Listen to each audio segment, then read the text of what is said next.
welcome back to Aggie Cakes. It's been a while, but I'm really excited for this cake that I will be showing you.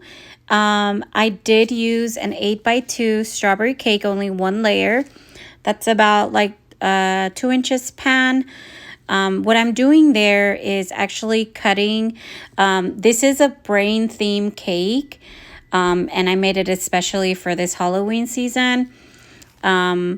What I did is kind of cut it like in an oval shape with a pointy front. I then kind of realized that the brain is not really as pointy as I thought, so I did cut a little bit off of the point.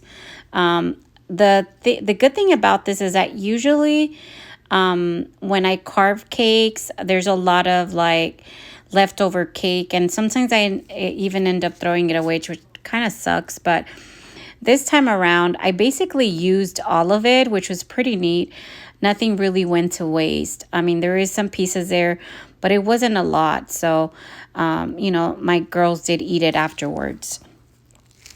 So basically what I'm doing there is kind of carving the top. I wish next time, I wish I would have left it a little bit more, bumpy on the top, more fuller.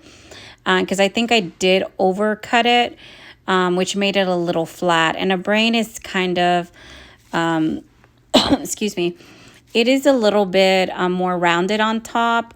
But, we learn and we can always get better the next time. This cake really wasn't for sale. I just did it because I wanted to do something for this Halloween theme or this Halloween season. It is a strawberry cake. What I just added was strawberry preserve. I kind of wanted to go all around gory theme. That way, when the kids would cut into it, it would, act like if it was blood coming out, which was pretty neat. The kids did enjoy it, and that did happen at the end of the day. The red frosting you see, it is buttercream. I dyed it with gel food coloring, and it gave it that color. It looks a little bit less red, but in person, it was a very deep red. I did add simple syrup to make it moist. That way when you cut into it, it's very moist and fresh. I went ahead and just started to add the buttercream. That way it could give it a nice finish, and that way the fondant can adhere to it appropriately. Because if you're kind of new to baking and stuff like that, it's very important that you always add either buttercream or chocolate ganache before you add fondant. It does need a surface where it can stick to. What I used there was like a smoother to give it like a really nice texture. I did put a couple of layers. I'm thinking like 1 or 2 layers of the buttercream in order for it to be very sturdy before I put fondant on top. If not, it was going to fall all over the place or squish the cake itself. That's what I did. It doesn't have to be perfect smoothing, but you can. I'm using the Wilton brand fondant. Whenever you do grab a fondant, you do have to knead it a couple of minutes, and then you can kind of work with it. It'll become soft and very pliable and stuff. So the only trick to this is really making long, cylinder type, so it can make like the brain squiggles, or call them squigglies, I guess you could say. Not sure the right term on the brain, but the brain, it does have a lot of, little squigglies on it. So you basically have to make the same thing. You roll out the fondant. Is not that thin, but I would say maybe 1/2 inch thick.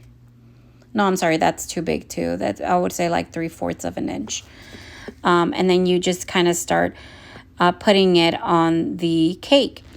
What I did is looked at the brain, and I saw that there's 2, I guess the brain is like cut in half. So I first started adding it to one half of the brain and then the other. If you're questioning why I put a white piece of fondant there first prior to adding the rest of the fondant, I did that because I guess overcut the brain, so I needed to add a little bit of more volume to it.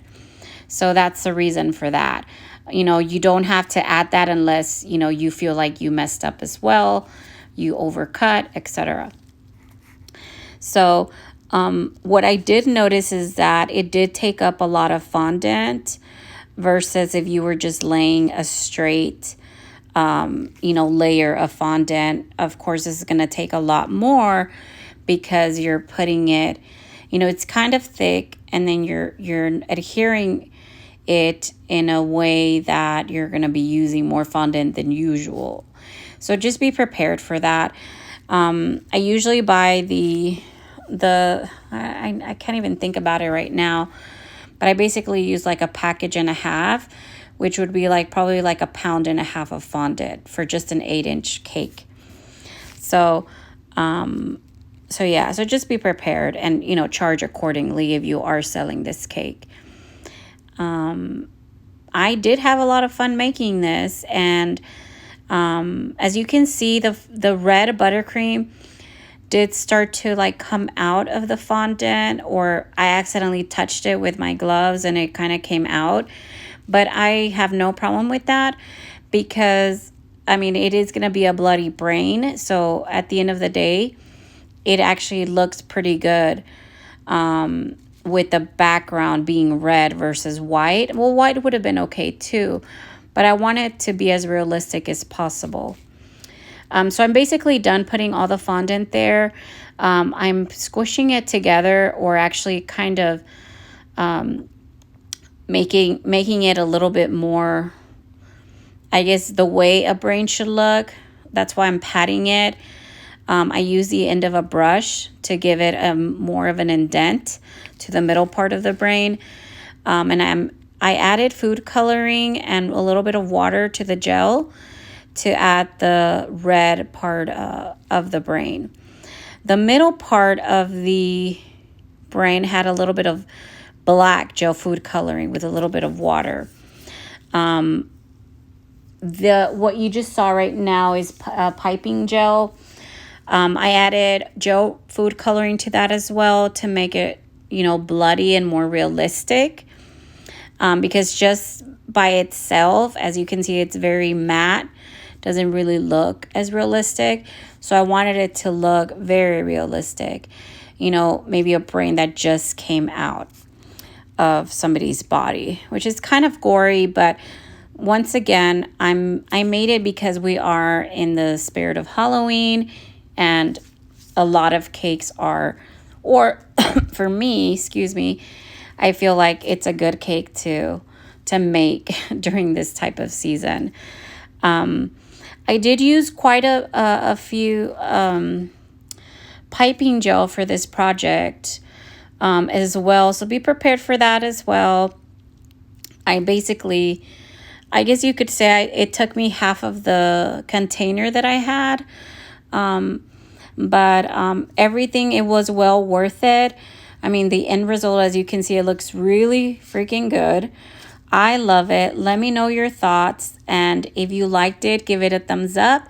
And if you're not following me, go ahead and subscribe. Have a good day. Thank you so much.